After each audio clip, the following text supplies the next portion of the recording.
আপা কি হয়েছে আনারে, কি হয়েছে বলো ঘটনা। আমি সার্বিক ঘটনা বলেছি, আপনারা দেখেছেন নিউজে। বলার পরে বলছে তোমার নিউজ দেখার পরে আমি তাৎক্ষণিক ইন্ডিয়ান টিমের সাথে কথা বলেছি, তারা তাদের কাজ করছে, অতি শীঘ্রই একটা রিপোর্ট বেরিয়ে আসবে, তথ্য প্রমাণ আসবে। আমি চেষ্টা করছি। আপা আমি কি করতে পারি? আপনার দুটো পায়ে ধরি আপা, আপনি আমার বাবার এনে দেন। আমার পায়ে ধরে কিভাবে বলো? আমি মেসেজ দেখার সাথে সাথে আমি ইন্ডিয়ান হাই কমিশনে আমি কথা বলেছি।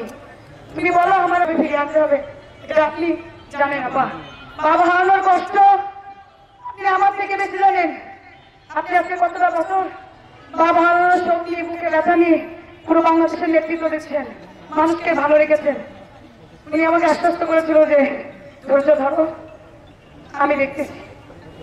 পরবর্তীতে আমি প্রত্যেকটা জায়গায় গিয়েছি, স্বরাষ্ট্রমন্ত্রী থেকে শুরু করে আমার দিল্লির ডিবির পুলিশ অফিসার, পুলিশ কমিশনার, প্রত্যেকটা জায়গায় গেছে, তারা আমাকে সহযোগিতা করেছে। আমাদের দিল্লির হারুন আঙ্কেল আমাকে অনেক সহযোগিতা করেছে, আমাদের পুলিশ কমিশনার হাবিব আঙ্কেল আমাকে সহযোগিতা করেছে। আর যে মানুষটা আমার এই পথগুলো দেখিয়ে দিয়েছে সে আমার বাবার অভিভাবক ছিল, জনাব হেলাল উদ্দিন চাচা। চাচার আমি রাত্রে 1টার সময় ফোন দিই, চাচা আমার বাবাকে খুঁজে পাচ্ছি না, চাচা আমি কি করব? আমার বলে স্বরাষ্ট্রমন্ত্রীর কাছে ফোন দিয়ে বলে যে সিপিএস ফোন দিলে কথা বলো। সে হতাশ, আমি ফোন দিচ্ছি। সকালে উঠেই আমি তার বাসায় চলে যাই, চাচা আমি কি করব? সে আবার এপিএস বিভিন্ন জায়গায় কথা বলে, আমাকে বলে এগুলো এগুলো করো, আমি সেগুলো করি। আমি রোজ ডিবি অফিসে বসে দেখি যে কি হচ্ছে কি হচ্ছে।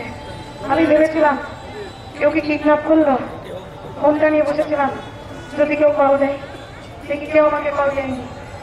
পরে বিভিন্ন তথ্য উপাত্ত বের করে তারা আসামিগুলো ধরেছে। যে আসামি একজনে ধরেছে সে প্রফেশনাল একজন কিলার, সে প্রত্যেকটা মানুষকে এভাবেই খুন করে। অনেকের বাবা হারা মা হারা করেছে। সে 1991 সালে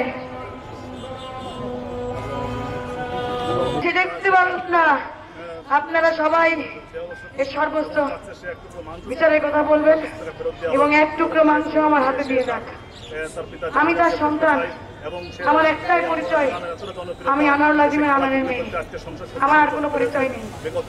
আপনারা বিচার চান, বিচার চান, ফাঁসি যাবেন, আপনারা সর্বোচ্চ বিচার চাবেন। এবং তার সাথে যেই যারা হত্যা করেছে তারা কসায়, তাদেরকে সর্বোচ্চ শাস্তি দিতে হবে, না হলে আজকে আপনাদের পরিবারের কেউ এভাবে হত্যা হতে পারে। আপনারা আমার বাবার জন্য দোয়া করবেন, সবাই সবাই অন্তরের অন্তরস্থল থেকে দোয়া করবেন। আর যদি কোনো ভুল করে থাকে আমার বাবা চলার পথে মানুষের যদি কোনো কষ্ট দিয়ে থাকে, মাফ চাচ্ছি আপনাদের কাছে, মাফ করে দেবেন। সবাই দোয়া করবেন আমার বাবার জন্য, এর বিচার হতেই হবে। আর সাংবাদিক ভাইয়েরা এই নিউজ যেন 5 দিন পরে বন্ধ না হয়ে যায়, এটা আপনারা তুলে ধরবেন। আপনাদের কাছে আমার আবেদন।